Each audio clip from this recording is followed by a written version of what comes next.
Assalamualaikum sahabat yang budiman. Kali ini kita bicara mengenai sejarah.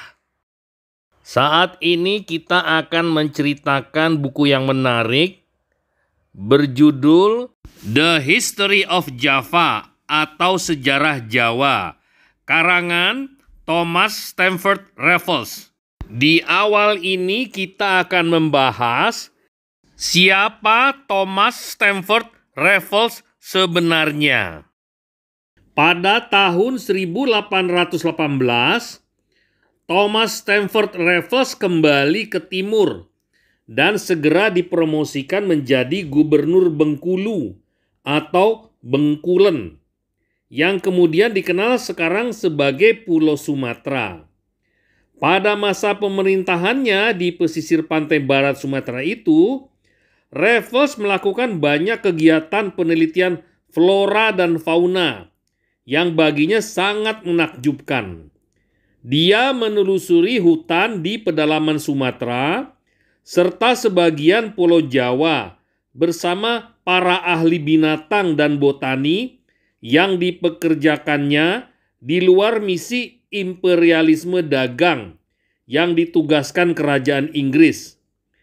Eksotisme flora dan fauna di tanah Jawa dan Sumatera telah membuat hatinya tertambat. Setahun masa pendudukannya di bagian barat Sumatera, Raffles kemudian menggagas proyek bernama Singapura. Proyek mercusuar ini adalah pelampiasan dari rasa kecewanya karena penyerahan tanah Jawa kepada Belanda. Beberapa proyek botani dan arkeologinya di sana terputus. Pada tanggal 19 Januari 1819, Thomas Stamford Raffles menggagas penguasaan Pulau Singapura yang mengapung di Selat Malaka lewat perjanjian antara dirinya yang mewakili perusahaan Hindia Timur dengan Temenggung Sri Maharaja. Dalam perjanjian itu, Inggris diizinkan mendirikan pusat perdagangan di Singapura. Sebagai imbalannya, Temenggung Sri Maharaja akan dilindungi dari ancaman serangan Belanda dan orang Bugis. Raffles bersumpah menciptakan koloni baru yang meskipun kecil namun akan jauh lebih maju daripada tanah Jawa. Sumpah Thomas Stamford Raffles ini kemudian terbukti. Pulau Singapura melesat menjadi koloni perdagangan paling strategis dalam sejarah kolonialisme Inggris di Hindia Timur. Obsesi Raffles menghentikan laju Belanda dalam menguasai kepentingan Inggris di Hindia Timur berjalan baik. Komoditas perdagangan yang mengalir dari pesisir timur Sumatera tetap dapat mereka tampung tanpa harus menguasai pesisir tersebut secara teritorial. Belakangan, Belanda yang lebih agresif dengan orientasi penguasaan teritorial akhirnya berhasil mengendalikan Sumatera Timur yang kemudian berkembang menjadi sentra perkebunan terpenting di Asia Tenggara. Perdagangan di Selat Malaka pun menjadi panas. Inggris dan Belanda saling tuding tentang pelanggaran Traktat London yang mereka sepakati bersama pada tahun 1824. Kedua imperialis Eropa itu saling berseteru memperebutkan kue tanda kutip perdagangan di Pulau Sumatera yang disebut-sebut sebagai Tanah Harapan. Dari Kalkuta, India, Gubernur Jenderal Lord Hastings mengakui pendapat Raffles bahwa jalur laut yang paling penting, Selat Malaka, harus dilindungi jika ingin menjamin keamanan perdagangan Inggris di kawasan Laut Cina Selatan. Singapura yang terpilih sebagai frontliner di rute ini akhirnya berhasil menjadi pemimpin perdagangan di jalur tersibuk tersebut. Di Bengkulu, Thomas Stamford Raffles mendirikan benteng Inggris paling besar kedua di Asia Pasifik, setelah benteng utamanya di India. Dari pendirian benteng yang demikian kokoh, permanen, dan multifungsi itu, dapat dipastikan Raffles memiliki cita-cita tinggi di kawasan ini. Sayang, karena gejolak politik di Eropa, pada tahun 1823, ia terpaksa meninggalkan Sumatera. Namun demikian, Raffles sempat mewujudkan obsesinya di Singapura dalam proyek botani dan satwa Hindia Timur, terutama di Pulau Sumatera. Tonggak imperialis Inggris ini menggagas pendirian Raffles Museum di Singapura. Misinya ialah mencatat dan mendokumentasikan binatang dan tanaman khas yang terdapat di Pulau Jawa dan Sumatera. Berdasarkan catatan dalam buku biografi Memoir of the Life and Public Services of Sir Thomas Stamford Raffles tahun 1830 yang ditulis oleh istri kedua Thomas Stamford Raffles, Sophia Hull, tahun 1786 sampai 1858, menikah dengan Raffles di gereja St. Marylebone, London, 22 Februari 1817. Koleksi spesimen binatang yang dimiliki Raffles sangat banyak dan bervariasi. Di antaranya badak, tapir, rusa Sumatera. Semua koleksi spesimen binatang ini dikirim ke London. Mirip cerita Nabi Nuh ketika banjir besar melanda kota Ur, Erech, Surupak, dan Kis di kawasan antara Baghdad, Irak, dan Iran sekarang. Thomas Stamford Raffles dikenal sebagai pencinta lingkungan yang penuh gairah di bidang biologi.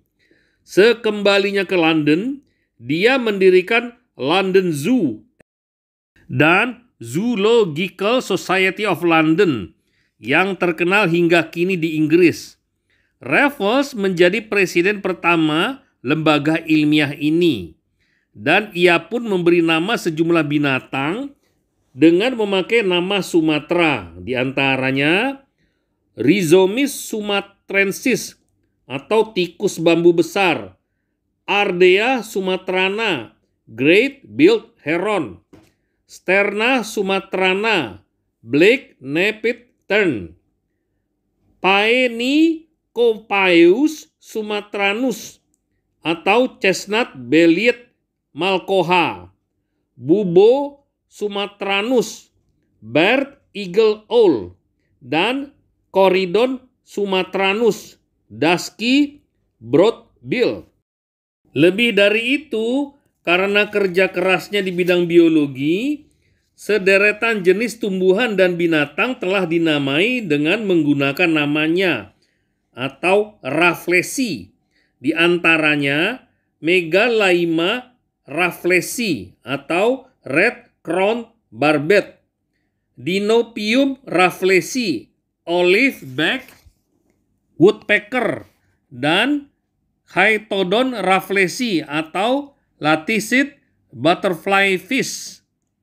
Barangkali tumbuhan yang paling terkenal yang bernama Rafflesia arnoldi, sejenis tumbuhan parasit di pohon palem, juga adalah hasil penemuan Thomas Stamford Raffles di sekitar Bengkulu, Sumatera. Tanaman ini merupakan endemik di Asia Tenggara dan memiliki kelopak bunga terbesar serta paling spektakuler di dunia. Thomas Stamford Raffles meninggal dunia sehari sebelum ulang tahunnya yang ke-45, 5 Juli tahun 1826, atau hanya 2 tahun sekembalinya dari Hindia Timur karena menderita apopleksi atau stroke. Menurut catatan Sophia Malkasian, mahasiswa pasca sarjana pada South East Asia Studies Program, Ohio University, Amerika Serikat, sebagaimana dimuat dalam artikel Determined to Die, European Accounts of Violence in the Pre-Colonial Indonesia Archipelago tahun 2002, Raffles dianggap sebagai salah seorang pelopor kajian Jawa, serta bukunya menjadi sumber gagasan Barat mengenai daerah tersebut dan sebagai titik awal pengkajian wilayah timur. Menurut sahabatnya, Thomas Otto Travers, Raffles memulai proyek penulisan The History of Java di kawasan Sejuk Cisarua, Bogor. Mengapa Raffles meninggalkan begitu banyak jejak sejarah di tanah Jawa yang ia kunjungi selama masa tugasnya di wilayah koloni Belanda ini? Mengapa kiprah dan jejak sejarahnya di Jawa menjadi objek penelitian para akademisi di kampus terkemuka seperti Belanda, Inggris, dan Amerika Serikat?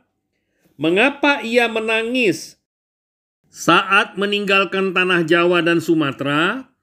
Mengapa kita justru tak pernah tergugah untuk meratapi kehilangan demi kehilangan sumber daya alamnya, terutama hutan, flora, dan fauna yang dialami dua pulau besar di Indonesia ini?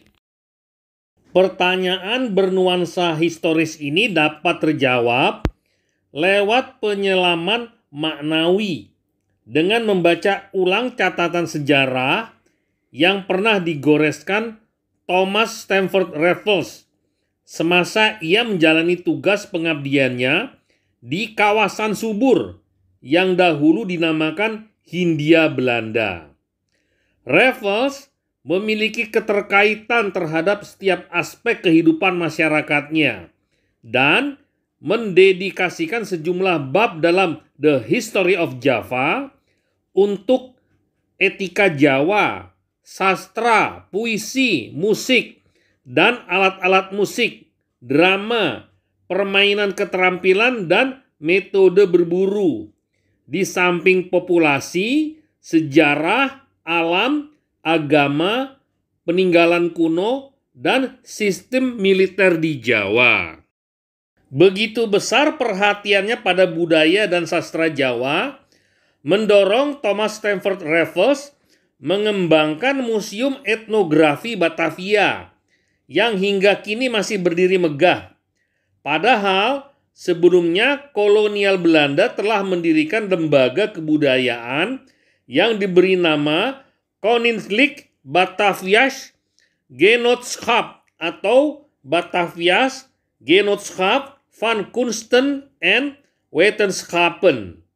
Lembaga inilah yang memelopori pendirian Perpustakaan Nasional Republik Indonesia tahun 1778 dan Museum Gajah tahun 1862 yang semuanya berada di Jakarta. Sampai di sini dulu sahabat, kita lanjutkan ke bagian terakhir yaitu bagian ketiga.